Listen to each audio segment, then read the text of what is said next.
legislature passed a bill and the governor signed HB 315, which expanded the state's municipal net metering program to include projects up to 5 megawatts in size.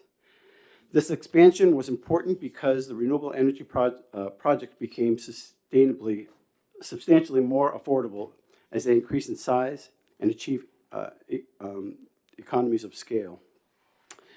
Between 3 megawatts and 5 megawatts represents a sweet spot where they're large enough to deliver low-cost energy, but small enough that they can be more easily integrated into distribution grid. These are community scale projects. Sorry, I'm out of breath because I was in a rush this morning myself. We were comfortable with passing this bill because if there were any cost shifts associated with net metering in municipal projects with financial benefits at least accrued to taxpayers. However, according to the New Hampshire Department of Energy Value Distributed Energy Resources, the VDER, study released this past fall, community net metering in New Hampshire results in a very minimal cost shift, if any, at all. With this new information in hand, we know it's wise policy decision to allow the modest expansion of net metering. HB 315 included restrictions for new renewable energy projects. They had to be located in the same town that was buying the electricity. This restriction has proven to be extremely prohibitive to the development. There are currently at least a dozen community-scale renewable energy projects that are struggling to find enough customers to build the projects to scale sufficient to deliver low-cost energy. This is due to the fundamental mismatch. Towns use more electricity, tend to have more population and less available land. Towns that have plenty of land tend to not have enough population to build large energy projects. So this is an artificial and arbitrary limitation, and there's no reason why we cannot allow towns to partner up and to share with the benefits of a project. We are all connected to the electric grid. New community solar projects can be easily built into a town and share its production with its neighbors. As part of the fact, we already allow for existing renewable energy facilities, which are typical community scale hydropower projects. Passing this bill would open up potential for many more of our towns and cities to invest in large generation, lower their energy bills, and save local property tax money, and it's logical, incremental steps for energy policies. And I hope that the committee will adopt this new policy. And with that, I'll take any questions. Sure, I'll answer your question. Sure. Could you just one more time roll over the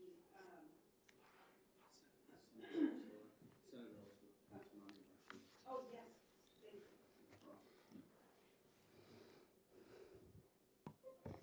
thank you. Thank you.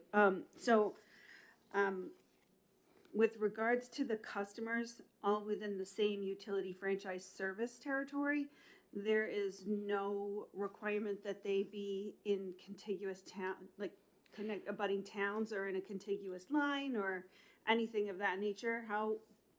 I believe it. They don't need to be clustered, is what you're saying. Correct. Okay, yeah. so the cluster is with the utility franchise service provider. Yeah. Versus they just want to expand it to other towns that can't utilize it because they don't have the population, so they want to graft them in. And hopefully it's clean energy and it allows for hopefully to lower the cost and everybody can take advantage of it. So in theory, if all of the SAUs in my area, and I've got 5 within 20 miles of each other, really, they could bind themselves together independent of any other organization to create one of these. I believe so. Okay. And there's some people that can actually do the little more technical part of that, but that's the host. We want to expand it a little bit. We didn't want to do it all at one big chunk, just incrementally, and so that's the process that we're looking at right now. Just we want to make it available to a little bit more of maybe a regional or county or something to that effect. Yep. Thank you. Thank you. Now, are you gonna come back and I take care of am. this, or am I gonna do Yes, this, or? I am. All right, All right. I'll do it on the fly, yeah. We're good. Thank you, Madam Chair.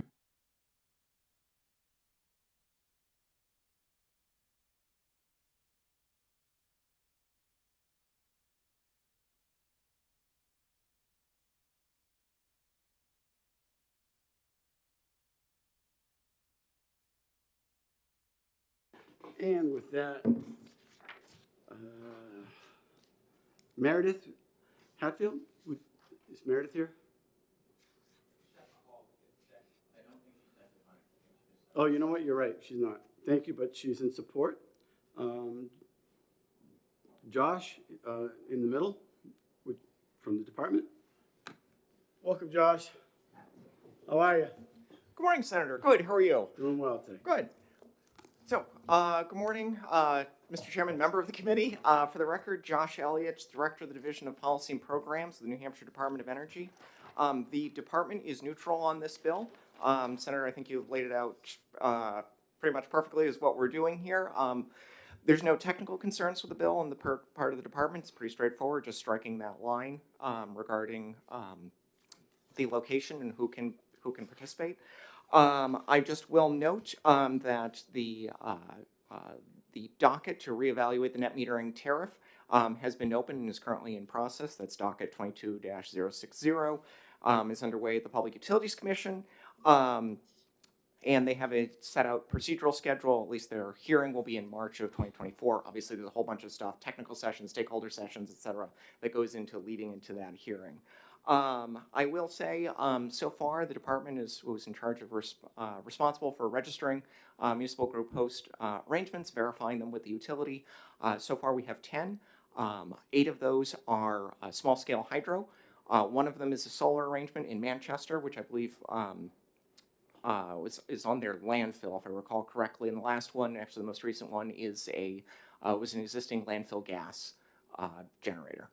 So with that, I'm happy to take any questions. Or Landfill gas. That's what we passed that. Landfill gas. Nice. yes, so it was an existing unit that was then eligible to net meter under this.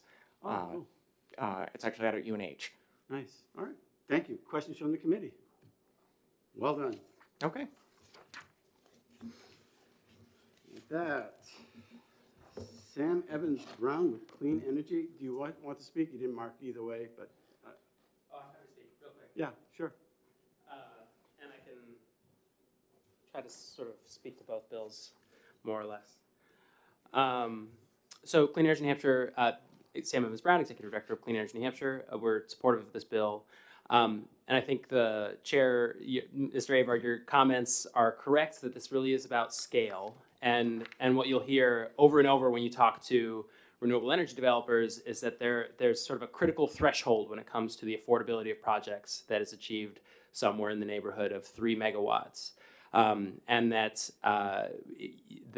where you start to really truly get affordable, low-cost, clean energy.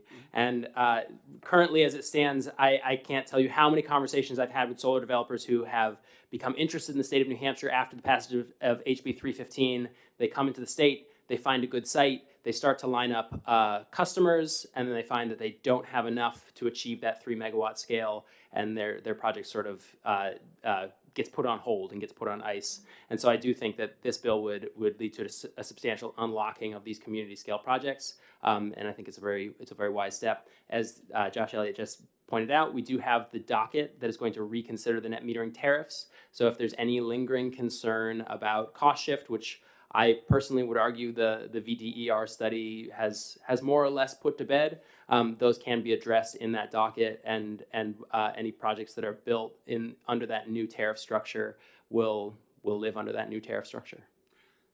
Thank you for your testimony. Senator, help me pronounce it again. It's Altshuler. Had a question about her SAUs. Yep.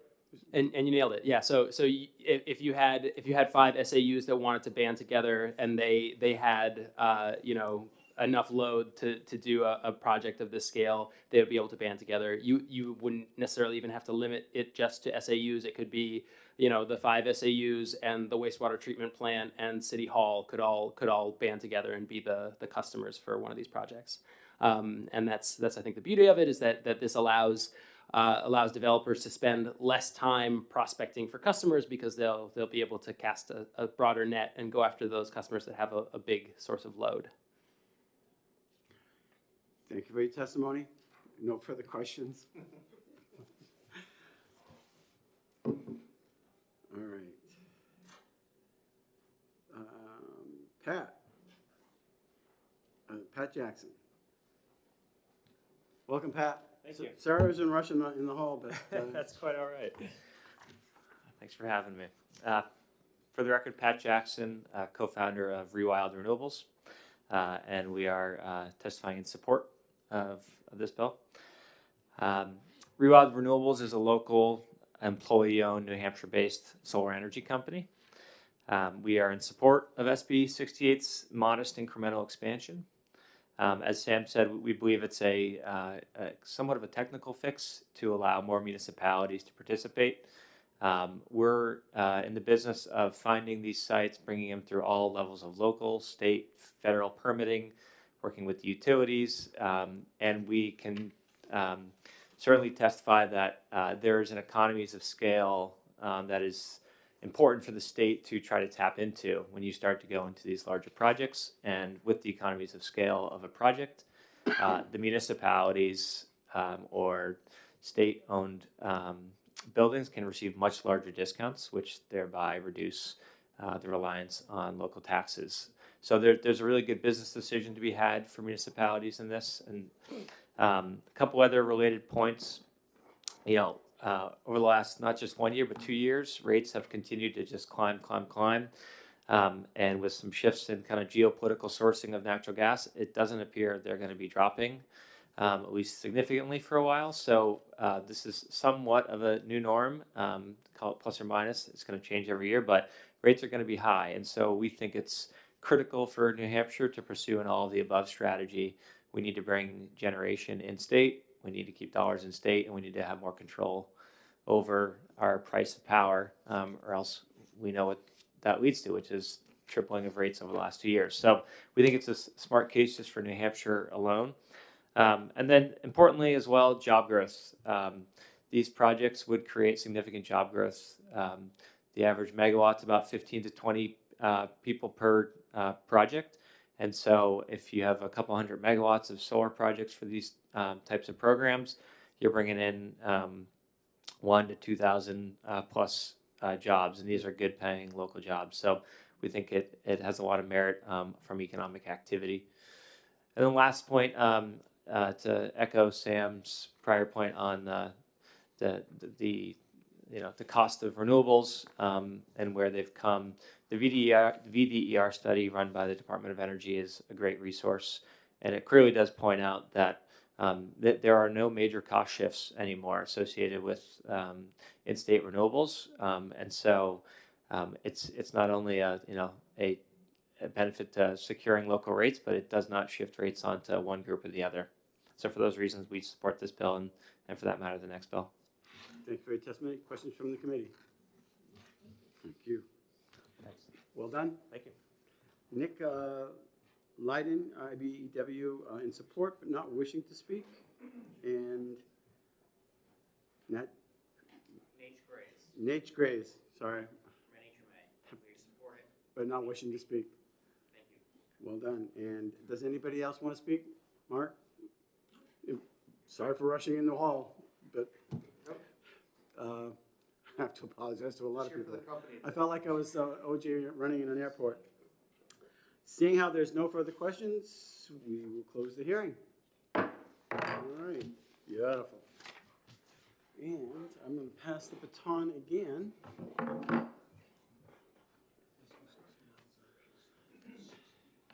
Yeah, 69.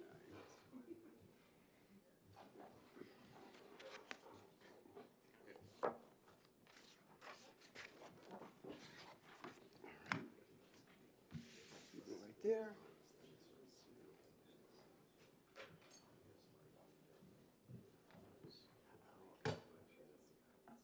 Good morning. We will now open the hearing on Senate Bill 69 with Senator Abar, prime sponsor. Thank you, Madam Chair. And for the record, I'm Senator Kevin Avard, District 12, a prime sponsor of SB 69. This bill is similar to the previous bill, SB 68, in that the goal is to increase the number of community scales, 1 megawatt up to 5 megawatts, renewable energy facilities that are built in the state of New Hampshire. However, this bill is different in that it allows nonprofits, entities, customers for net metering projects. The intent of this bill is to include public charities in the list of entities that can benefit from these community energy projects. Hospitals, churches, schools are a good example of the type of organizations that will be allowed to lower their energy costs as a result of passing this bill. This, in turn, would help to lower costs of healthcare education or allow nonprofits to devote more of its resources to deliver essential social services. This bill would also allow renewable energy developers to piece together enough customers to create community energy projects by combining municipal and nonprofits off-takers into a single project. For example, a single 5 megawatt solar array could serve a city hall, wastewater treatment plant, and a local public school, and a local hospital. We have a lot of nonprofit hospitals in the state of New Hampshire. So it should be noted that this bill, as submitted, does not accomplish the goal that I've laid out, but instead it would create two separate types of projects, those that share only between nonprofits and those that share between municipalities. As such, I hope that the committee will consider amending the bill to introduce it, as introduced, and I have an amendment in hand to achieve this purpose. And, but anyway, we'll go from there. I'll take any questions. You know what? I don't have it in hand. Now, Okay. I don't know why it's not in my folder, but But where is it gonna be tucked in? if I had it in hand, I would let you know that. Oh, okay. Yeah, I don't know. We can deal that with It's that. gonna make it really tough to exec it today, I'm just saying. Of course it Yeah. will. I don't know if we're going to do a whole lot of executing today, but with that in mind, thank you, Okay. Madam Chair. And if there's people here to testify on it as well, we'll go from there. But that's all I have for now. Thank you, Senator Avard. Thank you, Madam Chair. All right. This is almost like a comedy skit, right?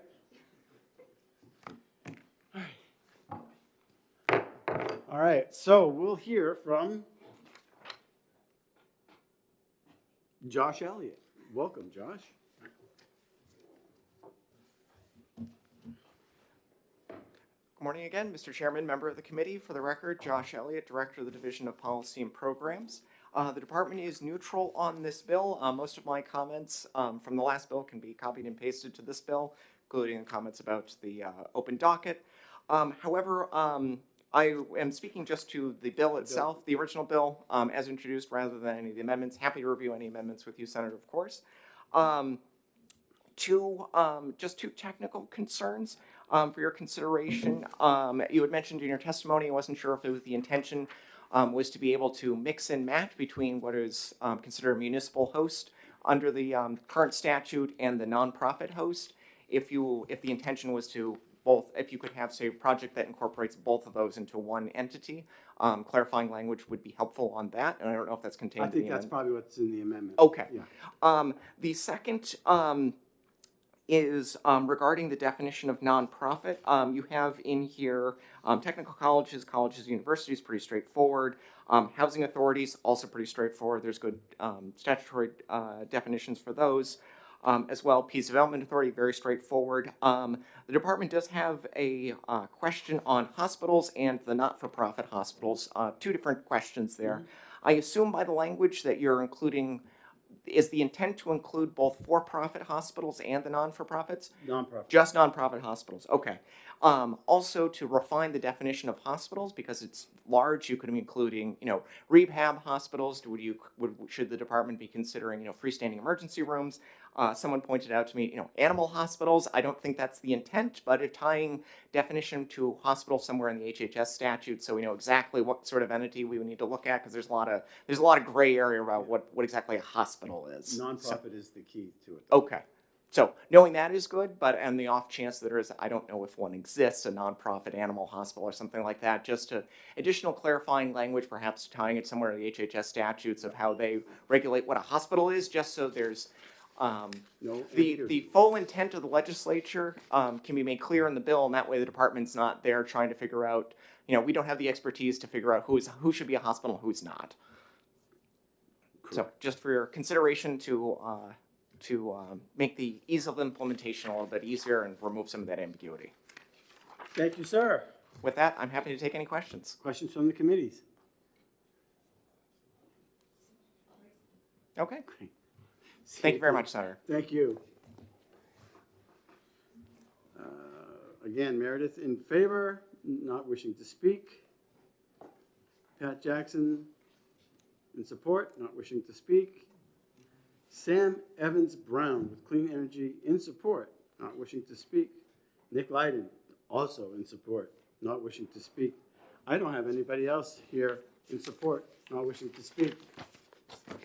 Does anybody want to speak? And seeing none, we'll close the hearing on SB 69. I want to thank everybody for showing up today. We appreciate it. And now we're dismissed. Good. I can go take a nap. Just kidding. All right. Welcome, Senator. How are you? How was the drive? Drive was fine. Yeah? A long plowing night, so 2 of them actually. Oh, yeah. So we're a little bit, we got 5 minutes before the next one. Did you look at these last 2 bills, 69 and 68? Of course I did. I wouldn't come to a hearing without looking. Okay, are you in favor of them? Any questions? I don't think I have any issues with them. I did read through them quickly. Do you want to exec them? Oh, you know what? I don't have the amendment for 69 though. But I can do 60. We can do the first one if you're in favor of it. Sure, give me 1 sec if you would. All right. Let me just get opened up here. I like to move things right along. 68, you Yeah, said? yeah. But I'll need to have a motion to move into exec. So moved.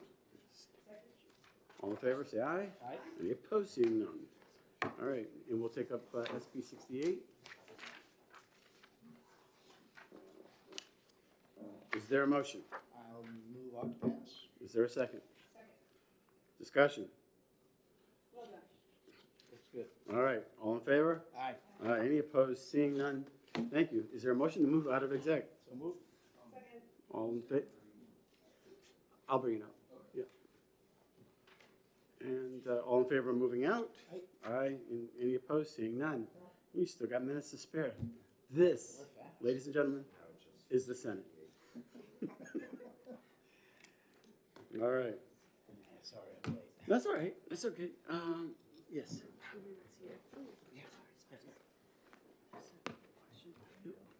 When you're writing the amendment, unless it's already done.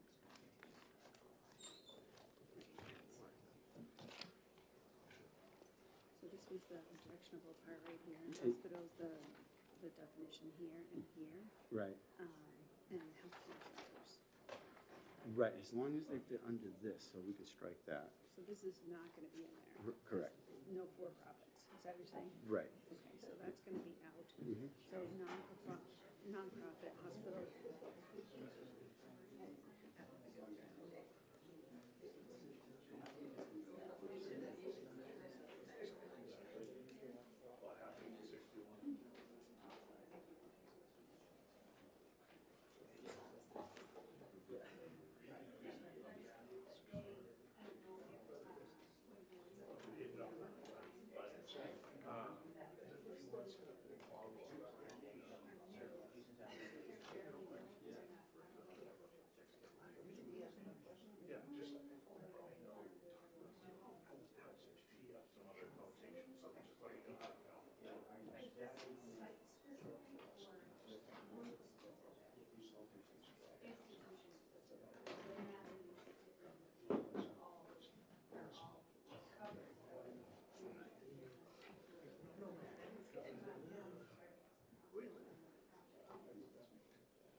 Well, good morning, everyone.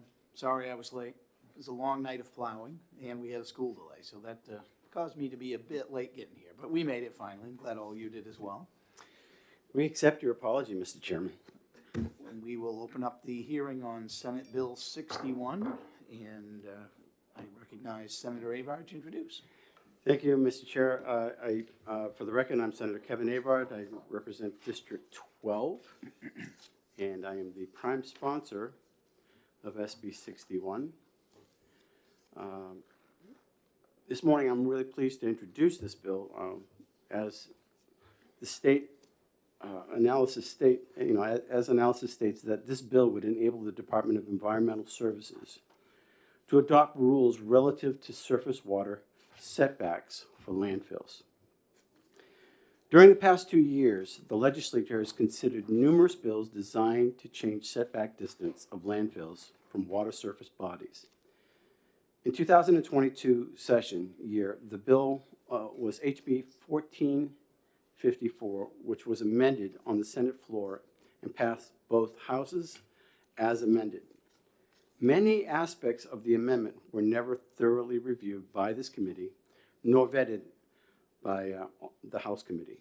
So many stakeholders never saw the amendment version until it passed both houses.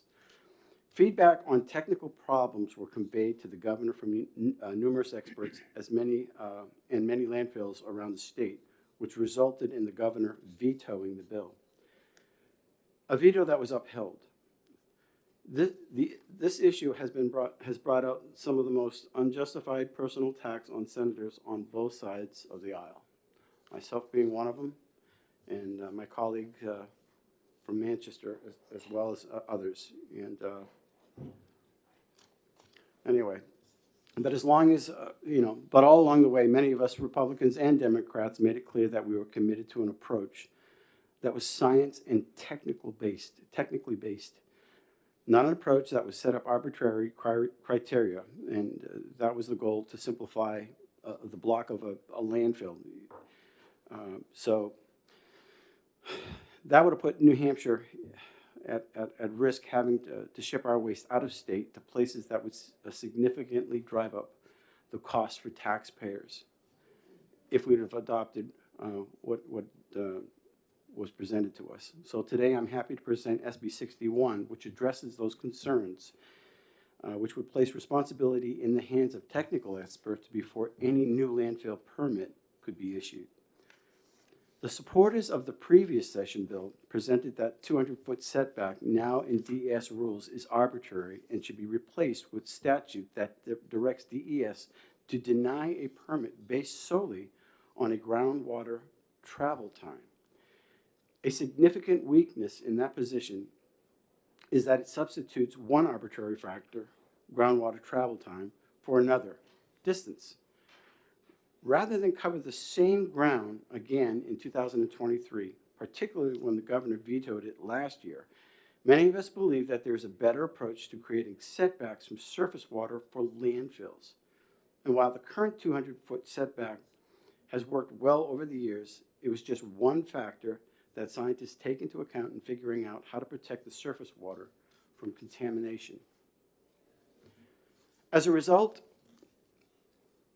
it is just one of a dimensional and arbitrary, it's one-dimensional and arbitrary as was presented in 1454. Every potential site in the state has different conditions that should be considered and reviewed. So we believe the science-based setbacks based upon the conditions on a specific site rather than using a one-size-fits-all standard is the appropriate way to go. One of New Hampshire's most successful programs for protecting surface water is the alternation of terrain program created by RSA 485A17, sometime called the dredge and fill statute. Most of the approach in Senate Bill 61 comes from that, and this bill applies only to newly sited landfills. It would require DES to adopt new rules creating standards for site-specific setbacks from the surface water. It gives DES general guidelines to use adopting new rules that levels the details, that leaves the details to DES and their experts. Very similar to the New Hampshire approach for PFAS.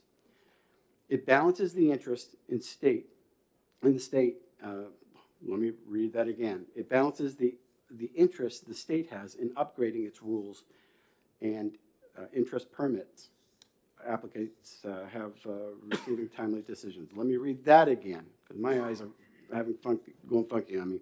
It balances the interest the state has in upgrading its rules and the interest permit applicants have in receiving timely decisions.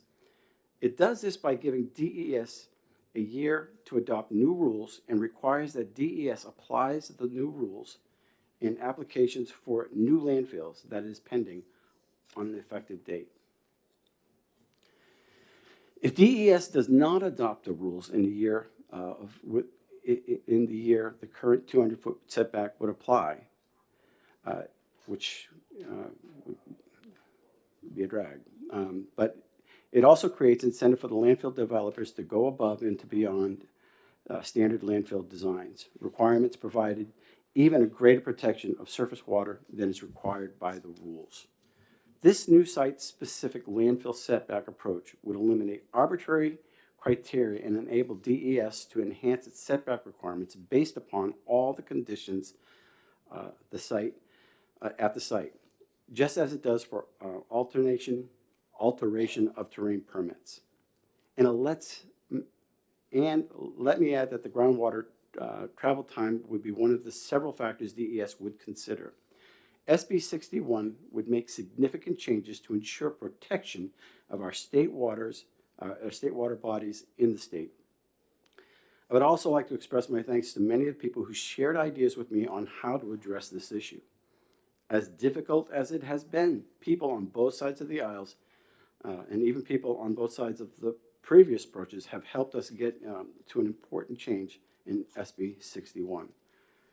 I hope you can support the measures that we move forward. And finally, some of you may have questions, technical in nature, and I'm happy to let the experts in the audience, who I'm sure will be able to assist you with those questions. This has been a very difficult, topic for us, and I'm not interested in politics. I'm interested in getting something done here. We want to make sure that our water is protected. We want to make sure that it's done right and that people are accountable, and we do it instead of arbitrary. We do it science-based. And I think this is the best approach. And again, I can't answer any technical questions on this. So if you would save your questions for the real experts in the room, I would appreciate that. But with that, thank you, Matt, Mr. Chair.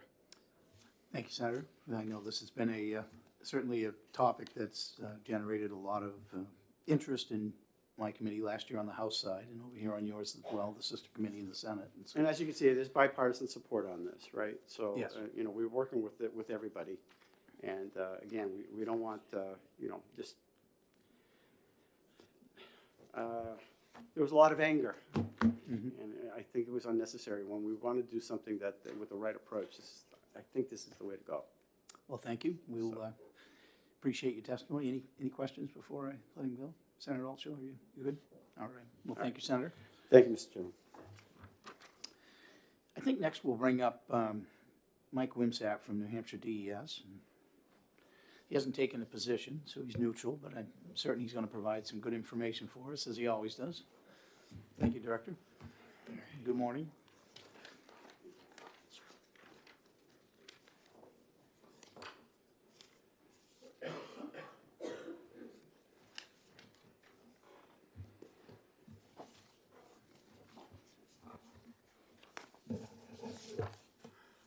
Good morning, Mr. Chairman and members of the committee. For the record, my name is Mike Wimsatt. I serve as Director of the Waste Management Division for the New Hampshire Department of Environmental Services.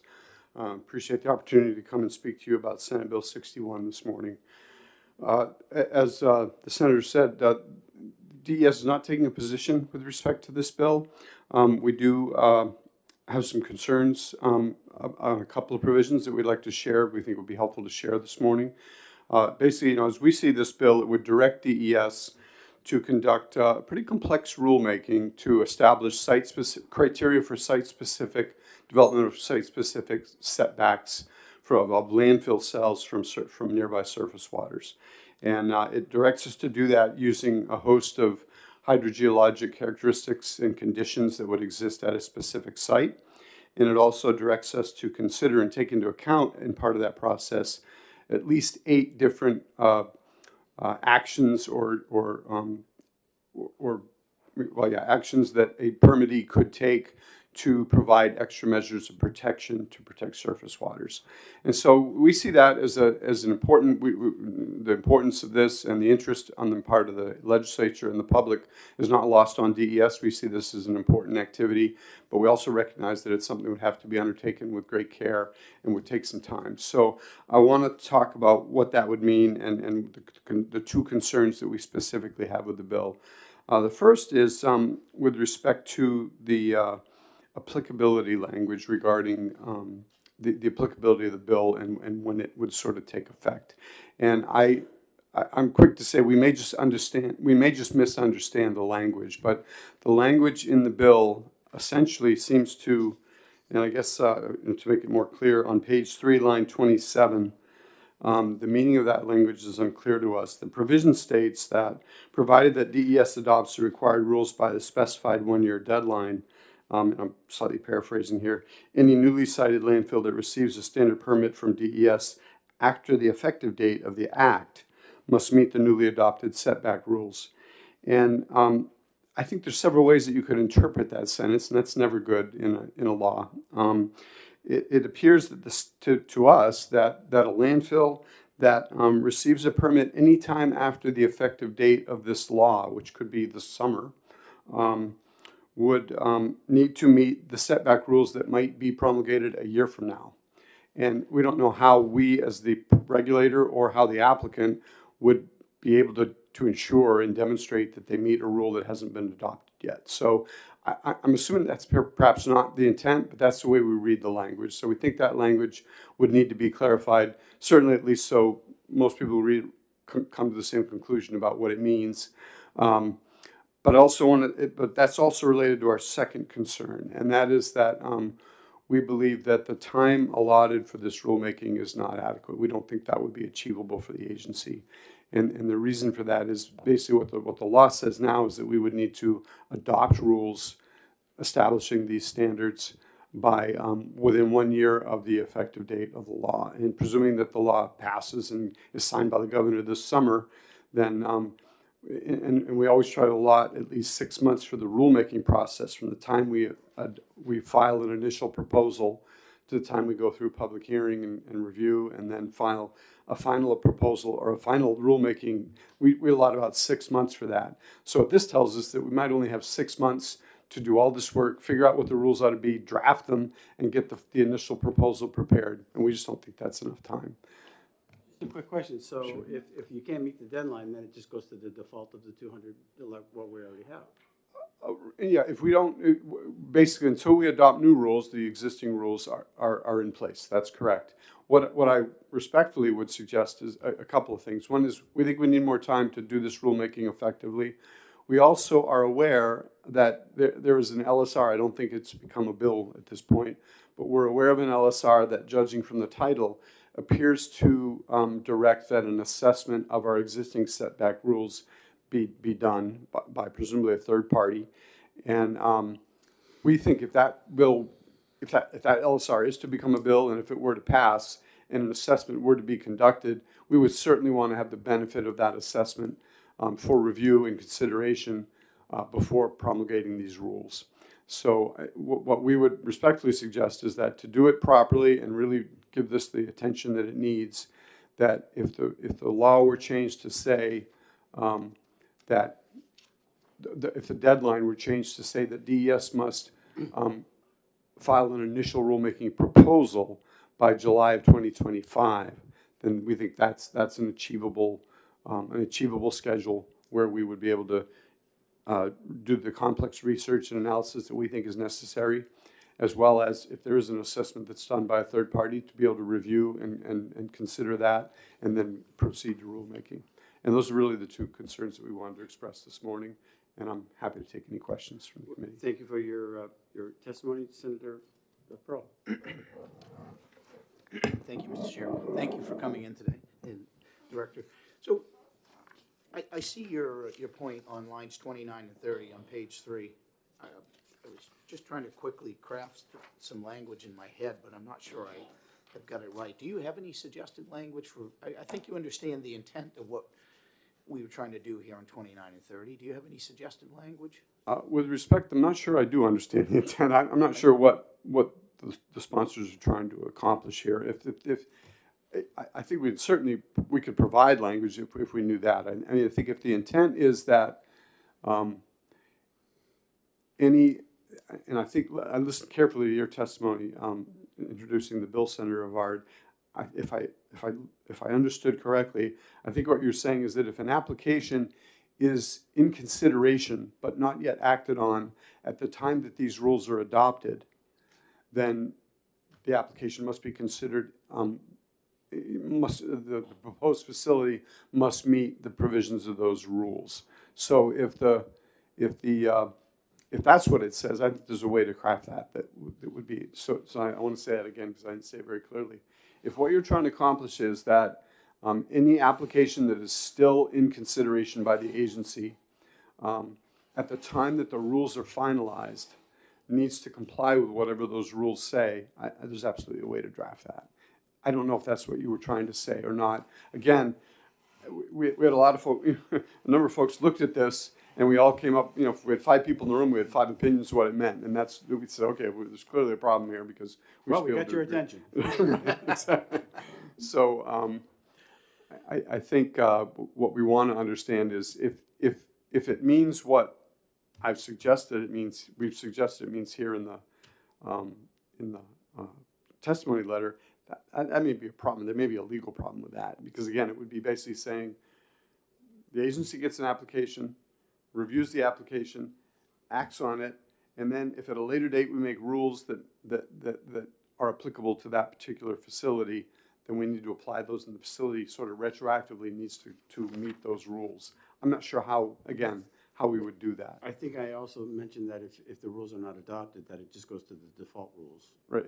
If that's the case, then basically the easy way for us to understand this is that if we have rules that are in place and there's no new rules, then those are the rules that take precedence, that govern an application. The fact that we may be working on rules is really irrelevant to a decision we might make at a given time.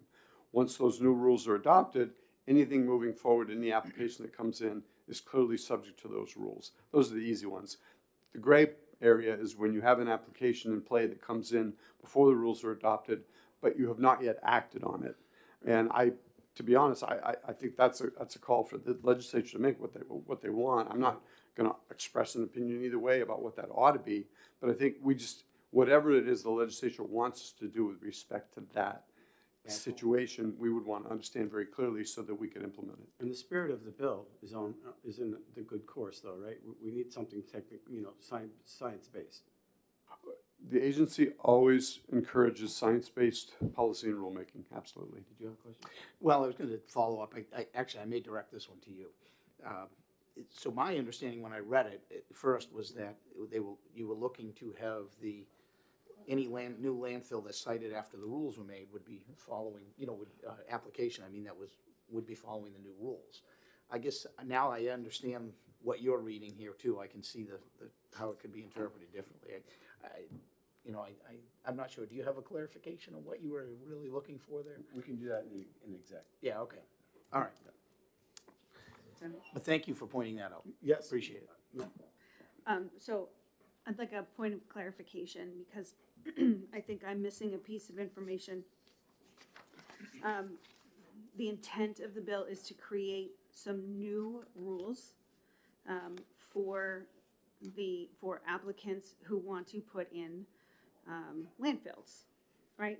And the reason that this is being put forward is because we believe that the current rules are inadequate and don't reflect the information that we can glean now. So is there some reason why we can't go forward with this and put a moratorium on accepting any new landfills until the new rules are in place? Because our intention, as is stated in the statement of purpose, is, for all intents and purposes, to protect our lands and our water better than we are now. And while I understand on paper, like, these are the rules until the rules change and so on and so forth, but we're changing the rules because what's happening here is not adequate. So shouldn't we stop doing this in anticipation of doing something better, and getting these new rules up and running? And then, because what we recognize is what's happening over here under the old rules leaves our water and our soil at risk. And why continue to take that risk because we're following, if the point is to protect the water and the land, why don't we stop and protect the water and the land until we get the new rules? Is there anything in statute that would say we cannot do that? I see think you that's have a legal. friend. Yeah, I do. I phoned a friend. Yes. Yeah. Welcome. Yes, For so the record, Mark explain that to me. Sanborn, Assistant Commissioner of New Hampshire Department of Environmental Services. Senator, what you're asking is a policy question, and we're going to be neutral on that because there are multiple policy issues that impact your question: our economy, the environment, protection of natural resources. You all, as the elected officials, should make that decision of what should happen, and balancing the policy needs of the residents and businesses of the states. So legally, you ask your council, which way is better? Can you do it that way? But ultimately, which way you should do is something you all should talk amongst yourselves as the elected representatives of the people of the state and decide what's the best outcome. I also want to add one thing, because I want to be very transparent in this process, because we've been asked a lot of questions about this issue, and we've promised transparency to everyone. The LSR that Mike referred to is 0966. And in the title, you'll see it talks about doing a study appropriating enough funds for the department to do a study to gather the scientific information and data we feel we need to properly do this. This is very consistent to our testimony over the last 2 years. For all the bills that came up, we stated we were concerned with our department's folks. We felt we wanted to get more information and better understand the subject in order to do a rulemaking properly. And so we did offer technical assistance on the folks who are drafting that LSR. I want to be clear about that. And while we're staying neutral on the bills, whatever we do, we definitely do support. We would be very happy if the outcomes includes the department's ability to work with experts on this subject and gather as much information as possible to then also include that in our rulemaking process. So we do achieve the chairman's goal of a fully scientifically backed policy and regulatory measure that we feel we could have complete confidence in presenting to all the parties. Would you have an issue with us extending it for past a year as far as rulemaking? We again, we Would that do make it not. easier? We do not feel a year is enough time to do it regardless, and we certainly believe we would support a timetable that includes in the process our ability to do an RFP, get that third-party assessment done, gather that information, include that with what we know, and come up with the best New Hampshire-based standard that we could have. And I think the timeline in the director's testimony outlines what we feel we'd be able to accomplish that.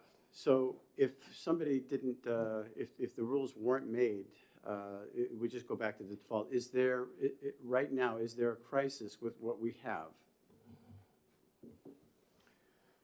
Well, I think it depends who you ask about that. I mean, I'm asking you. Sure. I mean, we've implemented, and it's important to say, it may be a finer point, but I think it bears saying, the 200-foot setback for surface waters is a minimum setback regardless of other circumstances.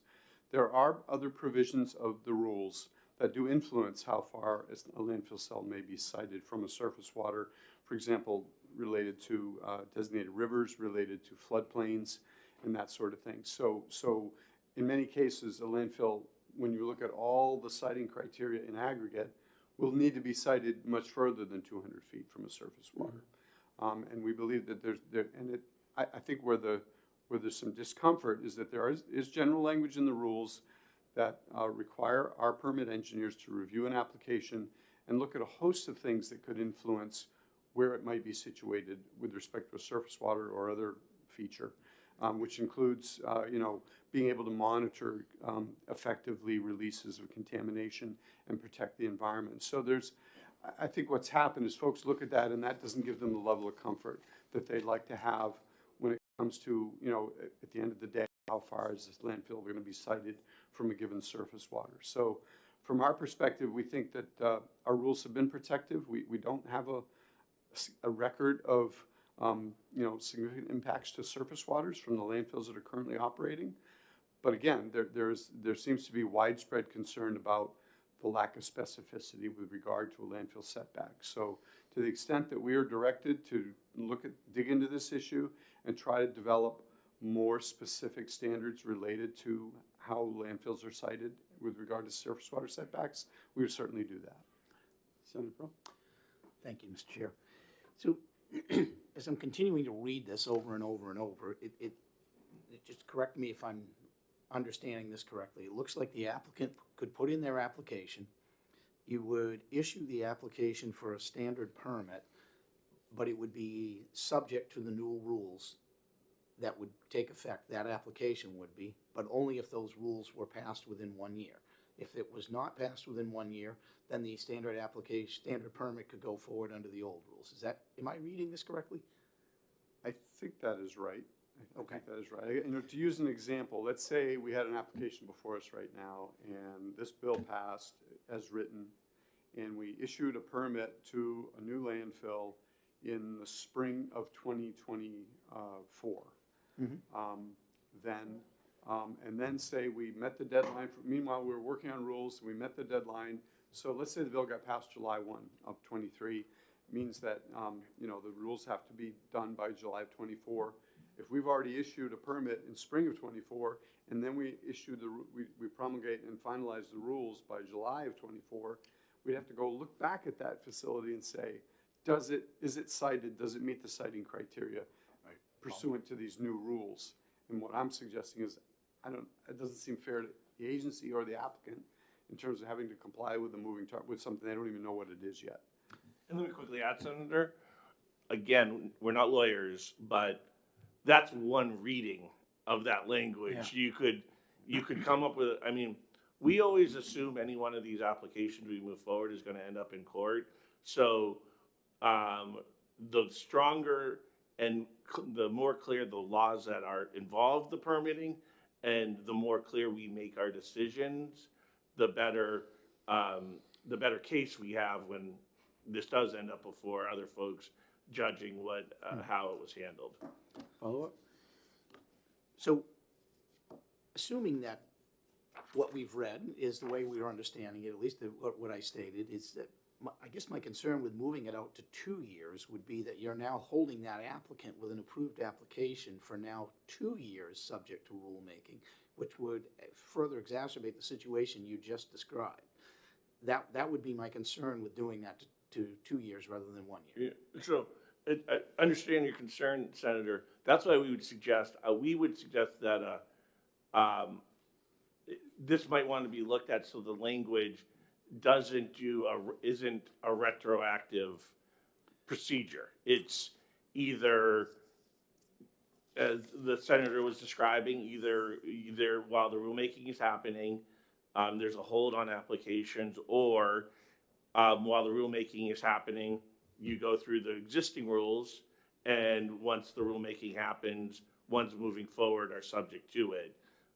We would suggest the most challenging process would be, regardless of the timetable, one that involves some mixture of both of those. Well, so what's the normal, think of the right way, time frame for when an applicant puts in an application until there's an approval? And the reason I ask that is because I think if this were working through the process here, I mean, especially if it was signed into law, then any applicant that was putting in an application would understand that there's a 1 year time that they've got on, you know, that you have to adopt rules. And so I don't think that's an unreasonable expectation, at least from my understanding of the process and previous testimony we've had in, you know, years past on these bills. But if you want to just give a highlight on, Director, what you think a normal timeline would be. Sure.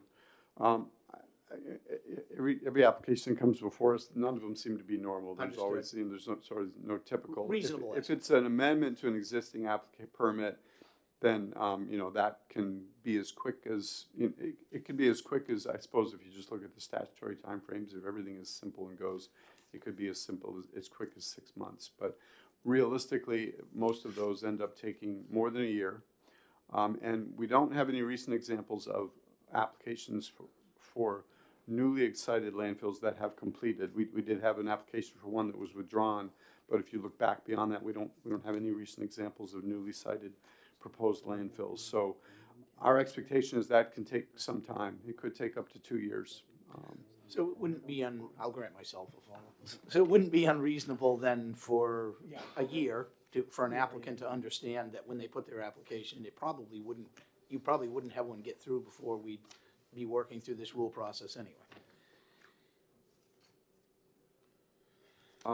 Certainly, they may well understand that Yeah. much time is going to pass. The question is, you know, if they don't know and the agency doesn't know what the rule is going to say, or what site, in this case, what site-specific setback it would establish for that site, it becomes very difficult to do anything or for us to do our review work in a way that sheds light on that. Understood. Thank you. Senator Altshuler? Thank you very much. Did I just hear you correctly in saying that we don't have any pending applications right now? We do not have any pending applications for Okay. a new landfill at this time. So we don't have any right now. So if we were to put a pause, we would not be affecting anybody. If there were a moratorium, well, we get our house in order over here and set new rules, we really wouldn't be putting anybody out because there's nobody in the queue. Yeah, so in the name of transparency, we're aware that a previously considered application that was withdrawn will probably be resubmitted in a new form. So that's why I jumped up here a little bit, just it's actually to help the director who's more directly involved in the permitting.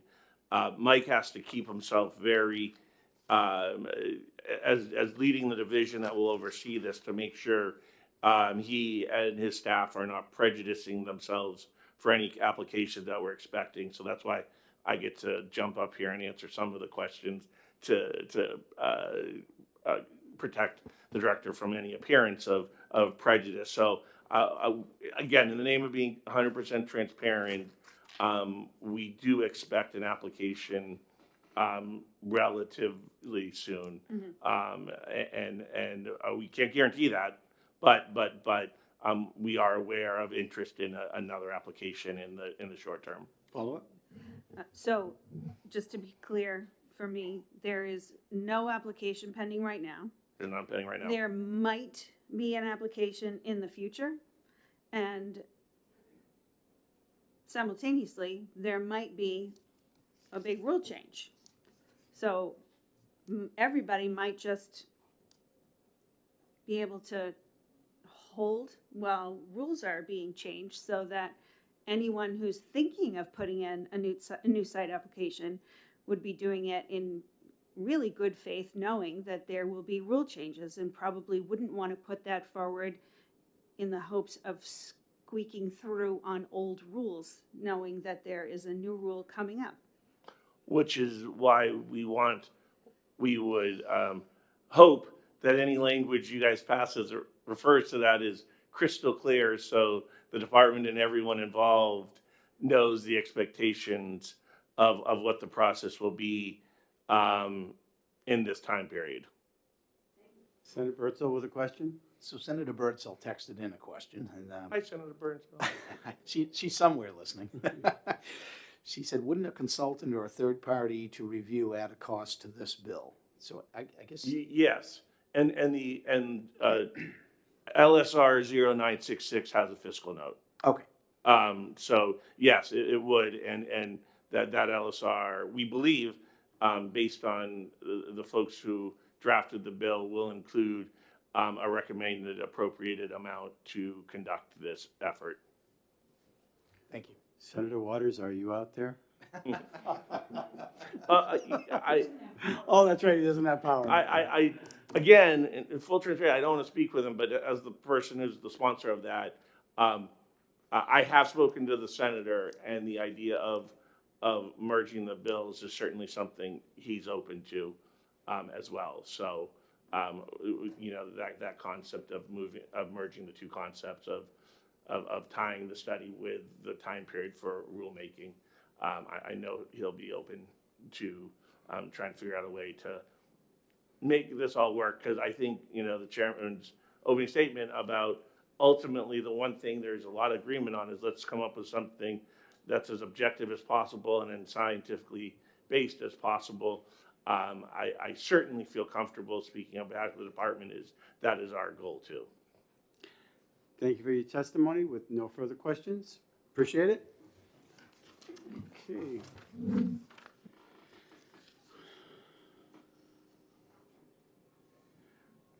Clark Corson? Was he speaking? No, he's the first one. He's not speaking. Oh, you're opposing, he says, he wants to speak. It's this one up here. Oh, yeah.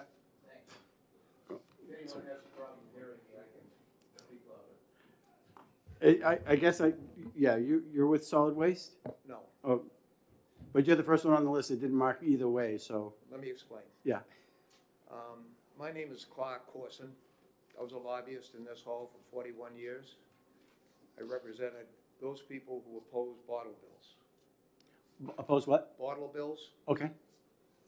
mandatory deposits on returnable container legislation. Mhm. It's kind of my background.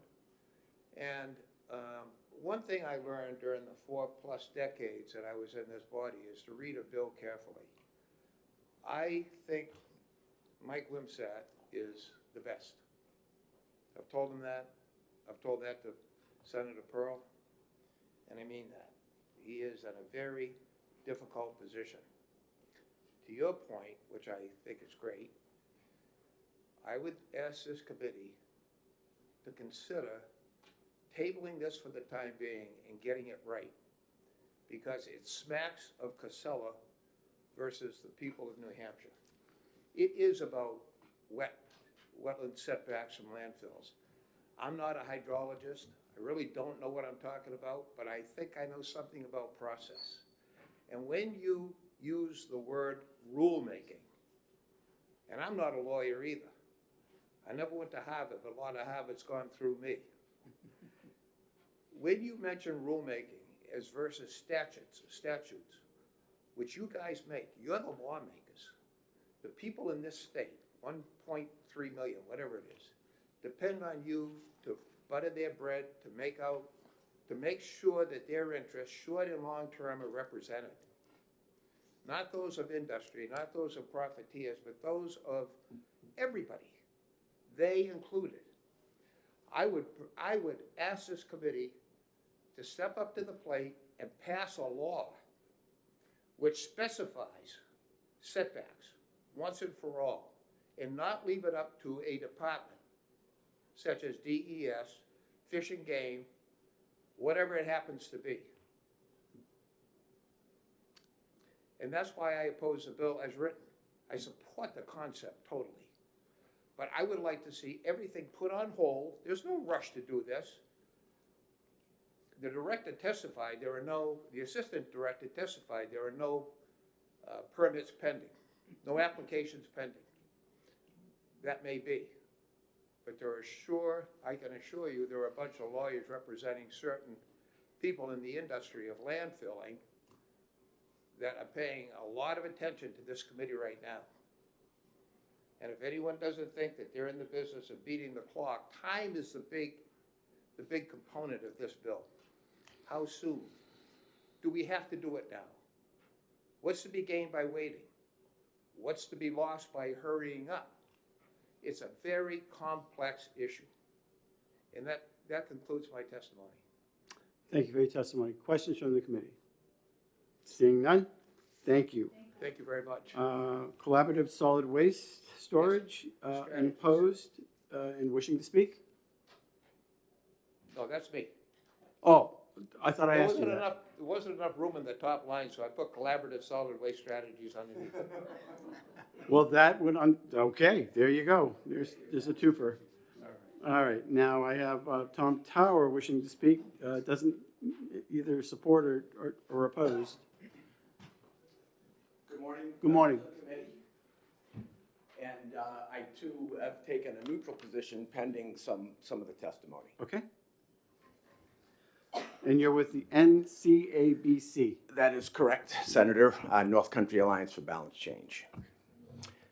And I'd like to first say thank you to the committee for giving me the opportunity to speak. We submitted our written testimony last evening, so I will be brief here this morning. I want to thank you, Senator, for putting forth site-specific proposals, because Lord knows we've been talking about site-specific now for a number of years. At the same time, there are some concerns with what you actually had put forth, and there's been discussion this morning about the proposal that Senator Waters is the prime sponsor on. We agree that it probably makes sense to combine these bills, allowing for the appropriation of funds so that we could secure the services of some technical assistance that Director Wimsatt and Assistant Commissioner Sanborn spoke about this morning. So to us, that certainly makes sense to take into consideration what is LSR 0966. The other thing that we'd like to speak about is that, in many respects, Senator Alt-Schiller, I appreciate your discussion and questions in around moratoriums. So, at the end of the day, we look at this situation in the state of New Hampshire, and the solid waste biennial report came out in November of 2022 and basically said that the state of New Hampshire really doesn't have any capacity challenges until, call it, 2034.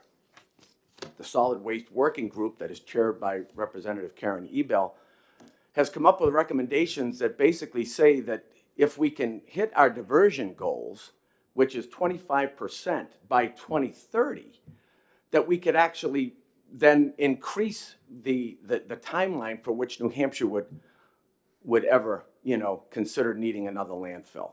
25% is a lofty goal, but even if it came in, significantly under that, you're talking about extending that 2034 timeline by a significant margin. A decision like this would have significant impacts on the state of New Hampshire for many, many years to come.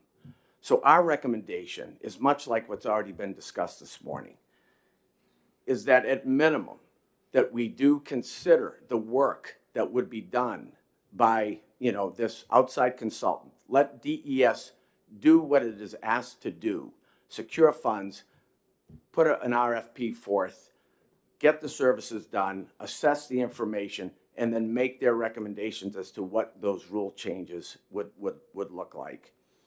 At the end of the day, there is no gun to anybody's head in relation to solid waste right now. We have the time. This decision is a big decision for the state of New Hampshire, and we would recommend that we would put a halt. There is no pending permits. You can speculate all day long. There are no active permits in place, and that we certainly have time, we believe, to do this correctly. So we would urge the committee to consider a moratorium while all this work, would be taking place. And I'd be happy to answer any questions you may have. Questions from the committee? Well done. Thank you. Thank you. All right. So,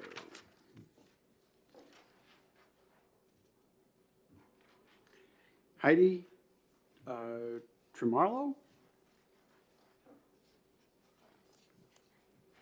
In opposition, wishing to speak.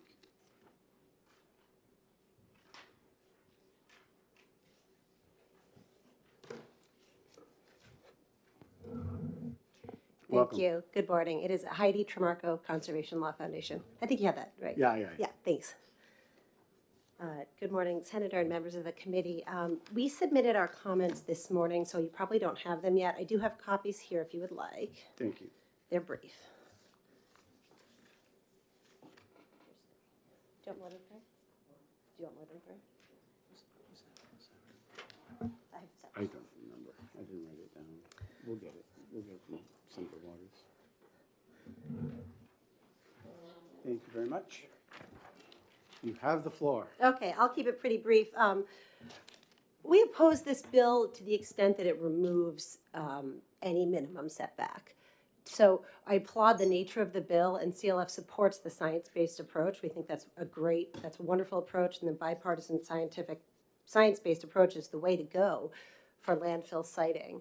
But I'm concerned that the bill as written removes that minimum 200-foot setback and doesn't replace it with any minimum setback. And so being only site-specific without any minimum setbacks is a problem. And that I agree, with what you said, Senator, that we need a science-based setback. But the bill doesn't say what that science-based setback is measured on. So it's not distance, then is it time? Setback from what? How do you measure? What is the metric to measure that setback? And so, as you mentioned in HB 1454 last year, and there's a renewed effort to get that bill going this year in the House, and we do support that effort of a science-based bill that says, if and when the landfill leaks, and we know the landfill will leak, that any runoff or leachate from that landfill won't reach a surface water body. In that bill, it's 5 years. So some type of metric to measure the setback.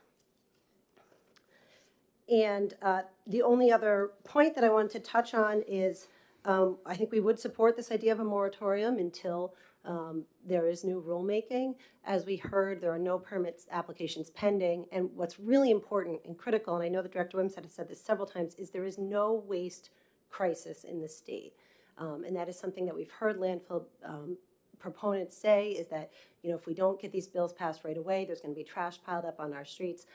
That is simply not the case. We know New Hampshire has enough landfill capacity for at least a decade. As you heard, it's probably 2034. It might be longer. And if we do the things that we are supposed to be doing in our solid waste plan, which was just updated this fall, that date will hopefully be pushed back. And so there is no rush, and we would support the pause. Thank you for your testimony. Senator Pearl. Thank you.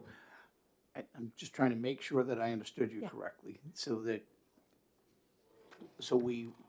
you would like to see us have a mandatory minimum setback and then plus scientific base beyond, on top of that? I think that the minimum setback of 200 feet should be viewed as kind of a floor.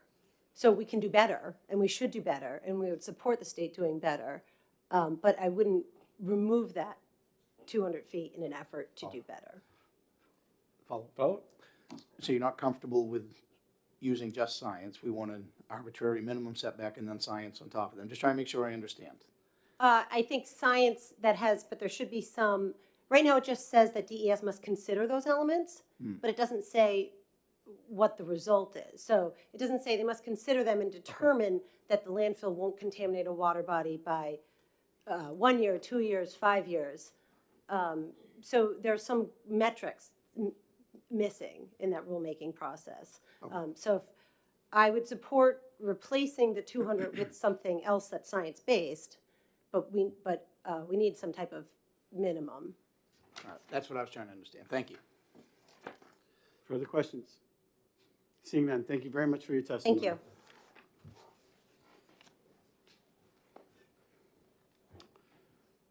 Let's see, Kirsten, with the BIA, no, you're not wanting to speak. Misread that. But you're in support of the bill. And I believe this is Nikki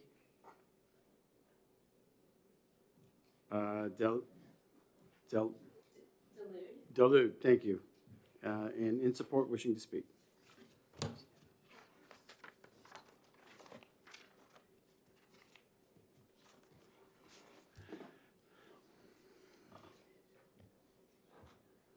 And you're with? So my name is Nikki Delude Roy. I'm a professional geologist with an environmental consulting firm called Verdantis. We were previously named GeoInsight, which was a little easier to remember. Yes. So thank you for allowing my testimony here this morning. I'm here to support the bill as written. As I said, I'm a professional geologist. I've spent about 20 years working on solid waste landfill sites in New Hampshire and across the country. And the firm that I represent works on landfill siting, monitoring, construction, and capping and closing of landfills across the country. DES's existing rules really have done an amazing job of protecting our state resources. The impacts that people think of when they think of landfill impacts are generally not from the sort of modern landfills, but are generally associated with the initial unlined sort of original portions of landfills. And so there's a misconstruction, misconstrued appreciation of how protective current landfill designs can be for the environment.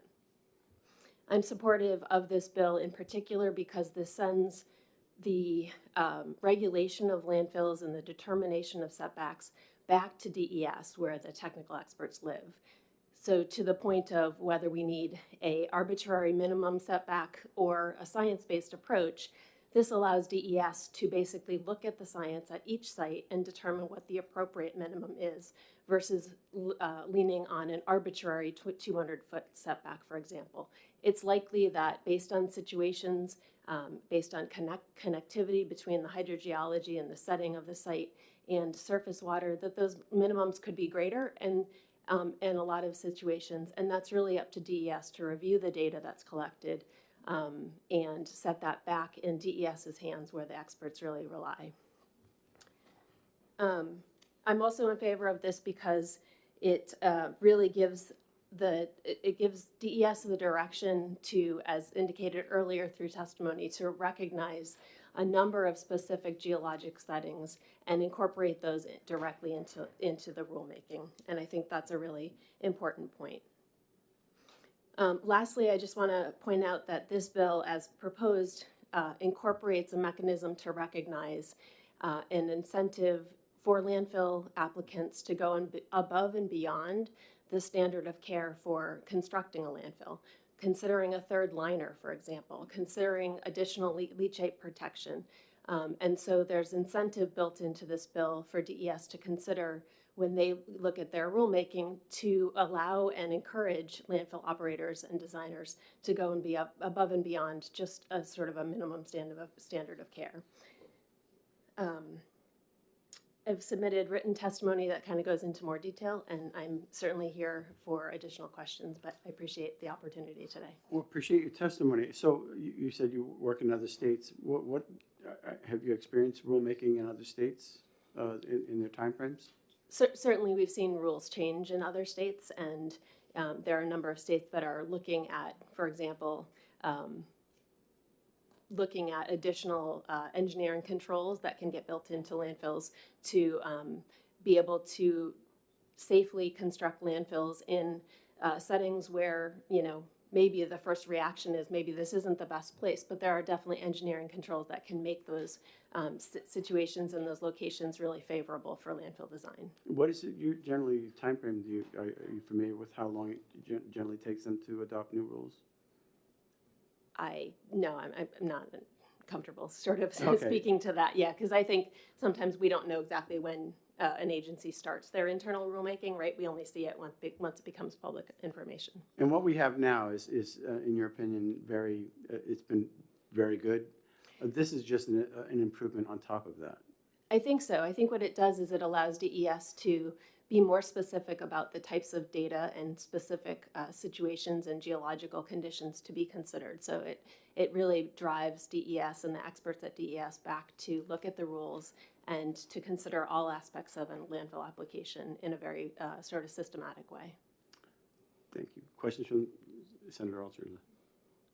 Thank you very much for offering your expertise in your work in this field. Have you ever worked with an applicant for whom 200 feet is too far, and that you recommended that it's safe enough to go closer to a body of water or a water table? Yeah, I mean, I think there are specific situations where a water body isn't in hydraulic connectivity or communication with the groundwater, for example, right? And so there is no connection between the two entities. And so you might look at a situation from the ground and think that there's got to be a connection, but there are specific confining layers, for example, that separate the groundwater from the surface water, in which case, you know, travel time in groundwater wouldn't be an applicable dynamic or component to that evaluation because there is no connection there, and so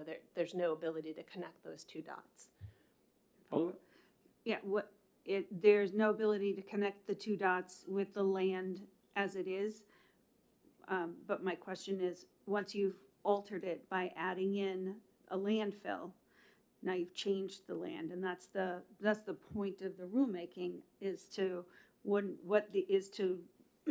make sure that the impact of that change doesn't then allow for that connectivity. Understood, right. Yeah, so 200 feet is our setback right now. Mhm. Have you ever worked with a case where 200 feet is beyond and you could someone can go closer, what would that look like? Yeah, I mean, I can't say that I can specifically think of a situation where that's been the case, but I will say that there are certainly situations where, again, there's a feature like a landfill that is placed in in an area close to surface water, but that the groundwater below the landfill is not in hydraulic communication with the surface water that is within 200 feet. And therefore, there is no connection between those, the groundwater underneath the landfill and the surface water body that's close to that feature. Thank you. So this bill basically, if the rules aren't adopted in a timely fashion, it just goes to the default, which you said is admirable at this point. Right. So basically what we're doing with this bill is adding on to something that we have already in place. Correct. The rules don't come in place, you go to the default, no Right. heartburn there at this point. Nothing needing to go retro, it's just anything that's moving forward once the rules are adopted, but which sets an even stricter standard, possibly, based on science. I mean, we can always keep in the language when we look at this as saying, hey, we'll just keep the 200 no matter what. I mean, if that makes a little people more comfortable, but that in itself wouldn't. I mean, that doesn't kill the bill. I mean, it's just my understanding of what I have here is something to move forward with, and we have a default mechanism that protects the environment. Well, and I liked how Mr. Wimsatt mentioned earlier, right? We have a set of rules in play right now, and those are protective of the environment, but there are some concerns about the impression of how protective those are. And so if we're changing things going forward, doing so in a scientifically based approach that sends this back to DES to consider and uses the expertise that's currently present at DES to develop those rules is the right approach for New Hampshire, in my opinion. Right. Question? Senator Pearl? And we had testimony from the CLF, and I'm sorry, it looks like she has left, because since I've been reading this again from her testimony, I'm going to ask you the question, since you're an expert. Do you have a copy of the bill in front of you? I do, yes. So if you go to page 2 and look at lines 19 and basically 19 to 21, her concern was that this didn't give a metric for the DES to have any guidance as to whether we approve or deny. But as I read this, criteria for the setback of a landfill cell from perennial surface water bodies to prevent, attenuate, or otherwise remediate the potential release of contaminants to each such surface water body from the landfill cell. Isn't that a parameter to provide, in your opinion, would that be a parameter to provide either a denial or an acceptance? I mean, doesn't that give it some guidelines? It has to meet these qualifications, in according with what's underneath. I think it seems very clear to me that the goal for that criteria is to address and potentially prevent the contamination. So I think that's very clear in the rules, the way that I read it. Well, thank you. I appreciate it. I just want to thank you for that, because as I was reading it, I certainly want to address her concern, but it seems to me like it's already addressed there. So I apologize, I didn't get to ask her that, but thank you. Agreed. Thank you. Any further questions? Thank you very much for your testimony. Thank you.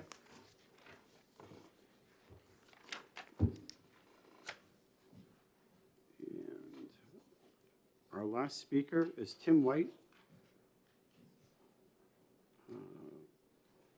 In support, wishing to speak.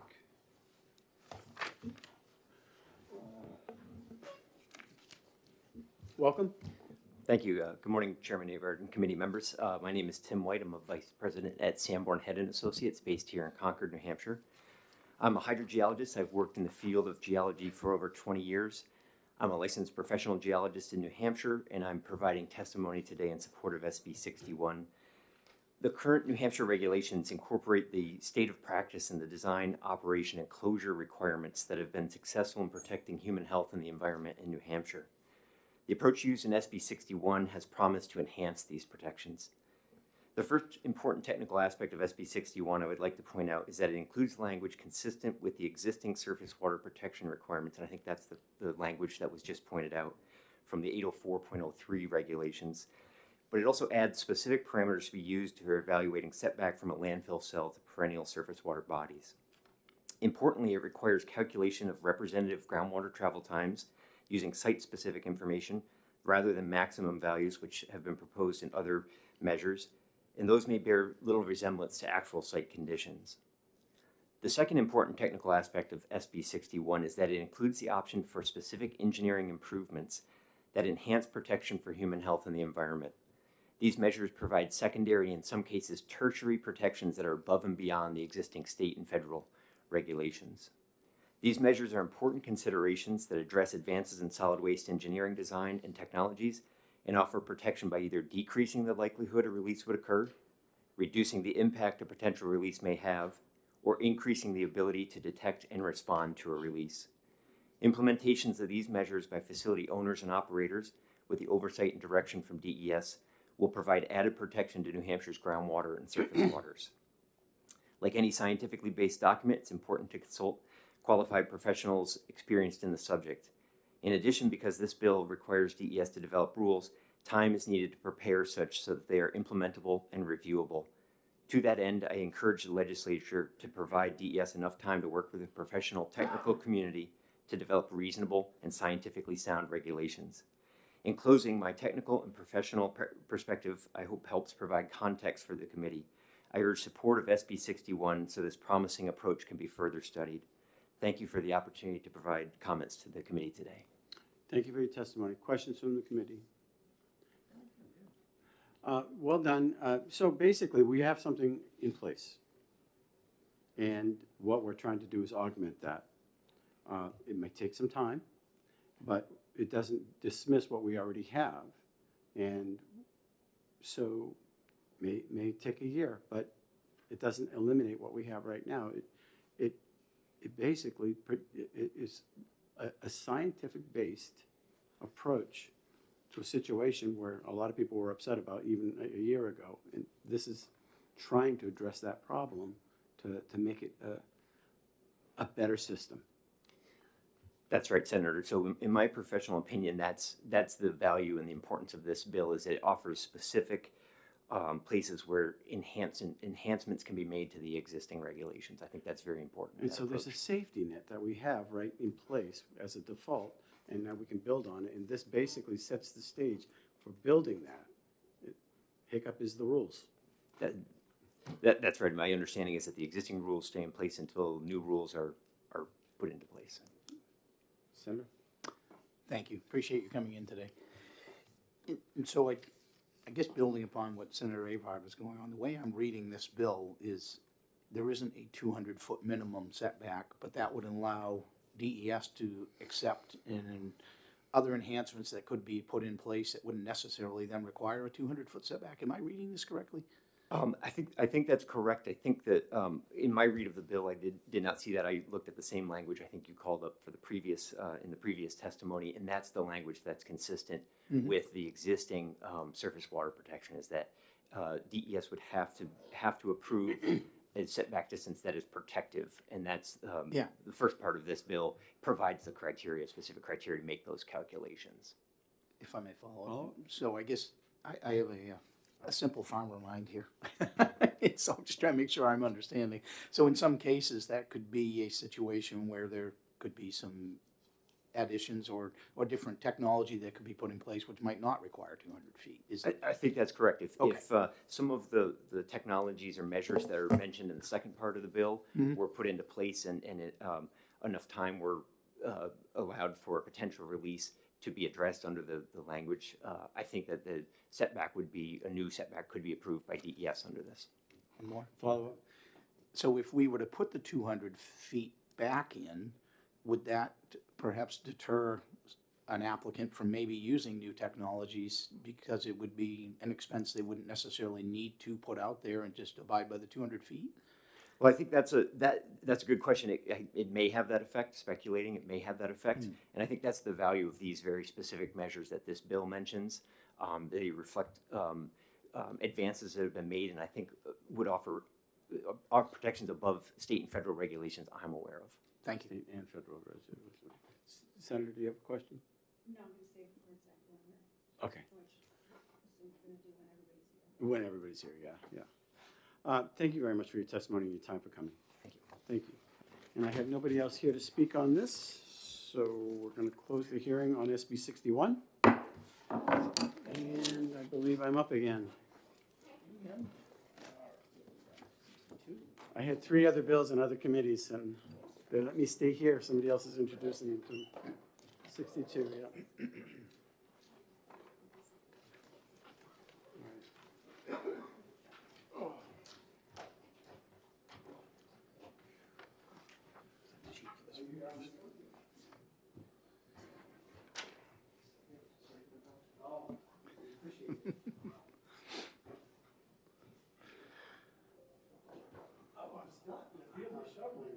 Oh, there you have it. All right, so we will open the hearing on Senate Bill 62, and we will recognize the prime sponsor, Senator Avard. The floor is yours. Thank you, Mr. Chairman, and for the record, I'm Senator Kevin Avard. I represent District 12 here in New Hampshire, and I am the prime sponsor for SB 62. The New Hampshire Department of Environmental Services asked me to put this bill in. It's legislation that basically clarifies language in RSA 147B regarding limitations on liability for landowners relative to hazardous waste and hazardous material contaminations. RSA 147B, the Hazardous Waste Cleanup Fund statute, establishes liability provisions relative to the release of hazardous waste or hazardous materials. It also provides for certain defense and limitations on the liability of landowners at section 147B 10A. Unfortunately, when the section was drafted several decades ago, the term hazardous substance was used in some places in sections where the correct term hazardous waste or hazardous materials should have been used. Hazardous substance is not defined in statute and also has other important meanings in other state and federal laws. As a result, its use is misplaced in the law, and it should be corrected. The New Hampshire Department of Justice was consulted in drafting the proposed corrections, and their guidance was follows in the marking of some of the additional corrections to clarify the law. None of these corrections should change the intent of the meaning of the law, but it will serve to avoid confusion in its application moving forward. Someone from the department is here to answer any questions that you may have, because I don't have them. I'm doing it for the department. Thank you, Senator. Any questions for the Senator? Seeing none? Thank you. Next, we'll call up Director Wimsatt from New Hampshire DES.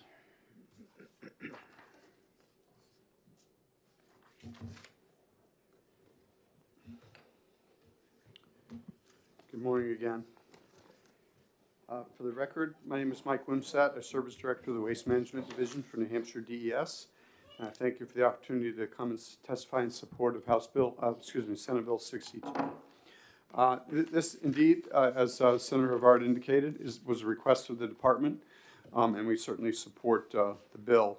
And I think Senator Avard actually stated it very clearly what's going on here. This was a situation where I think it was just a little bit of careless draftsmanship a couple of decades ago, 3 decades ago, where I think the term hazardous substance was used after first using the proper terms hazardous materials and hazardous waste.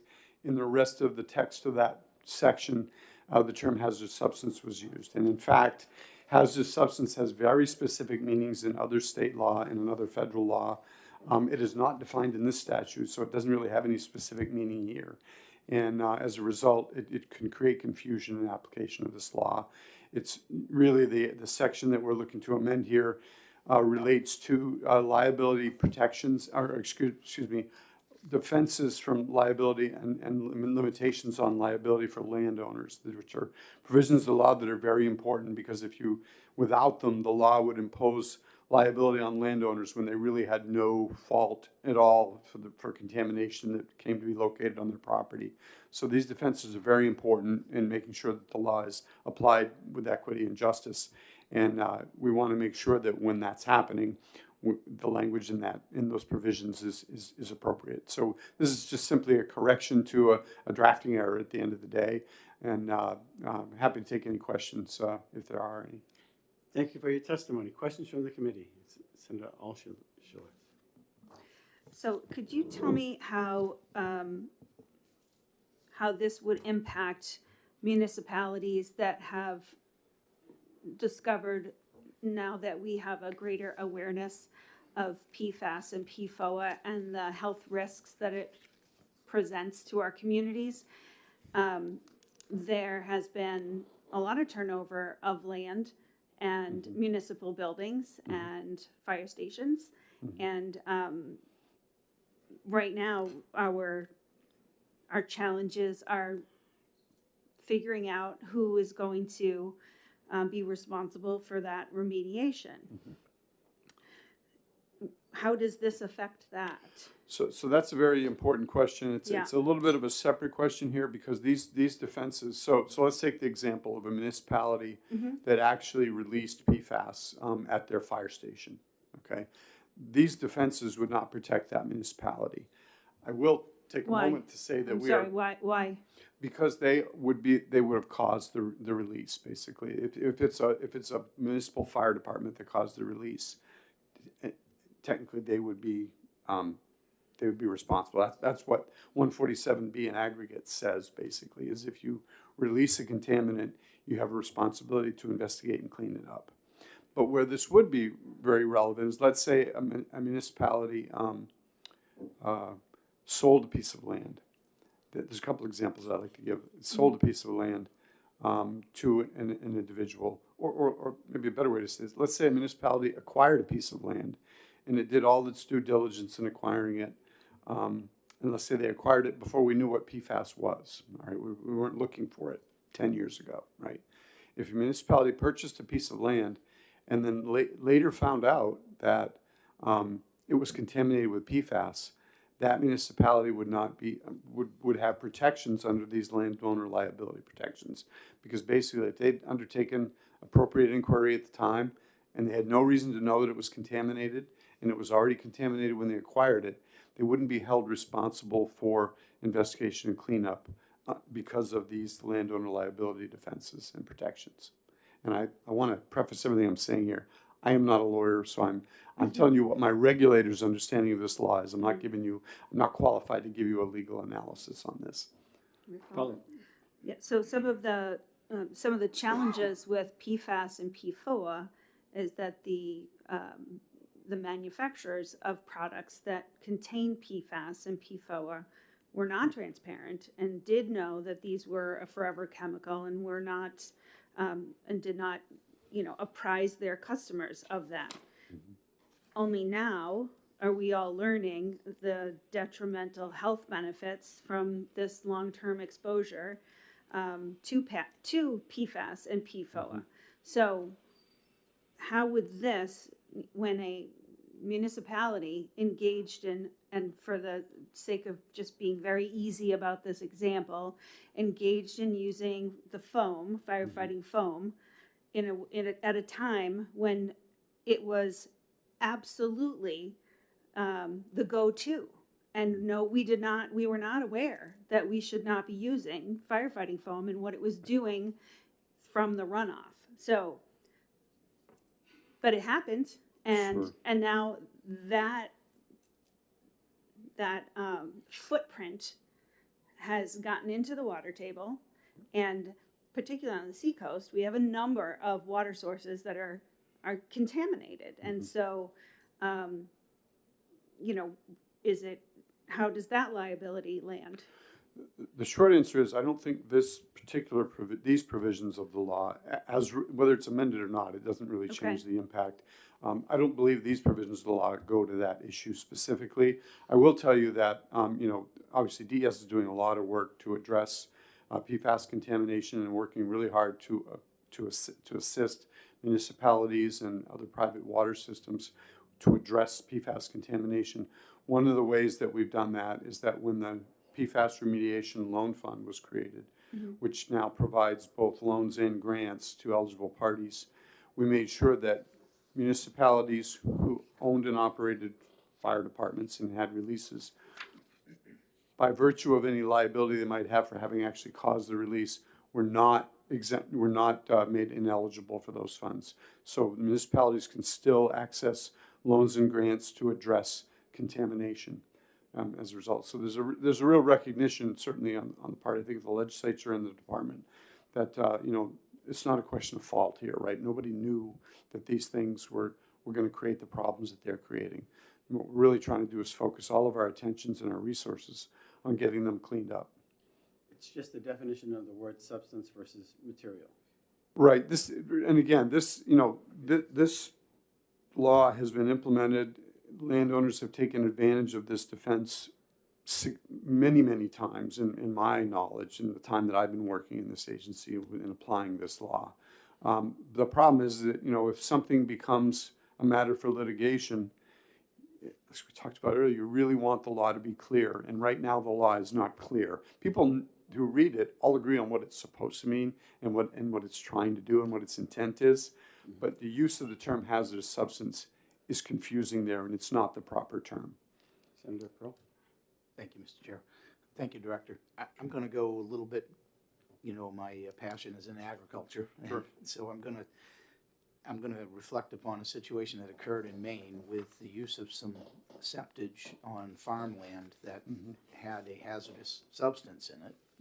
It was a PFAS. I'm sort of going down the same direction as Senator Altshuler. Only mine isn't about a municipal, it's about an individual landowner who was placed into a situation. Does changing this language in any way reflect that landowner's ability to protect themselves from, enjoy what this statute is supposed to provide for protection? Sure. I think to the extent that that landowner would have protections under this, making the law clearer can only help them, I believe. That's kind of the way I was reading it, but I wanted to make sure that you were feeling the same. Thank you. Further questions? Seeing none. Thank you very much for your testimony. Thank you. It's up to the committee if they want to exec this one bill. I'm fine with this one. Senator? I'll wait. Yeah, you can digest it a little bit. Yep. All right, and with that, we'll close the hearing, and we're done for the day.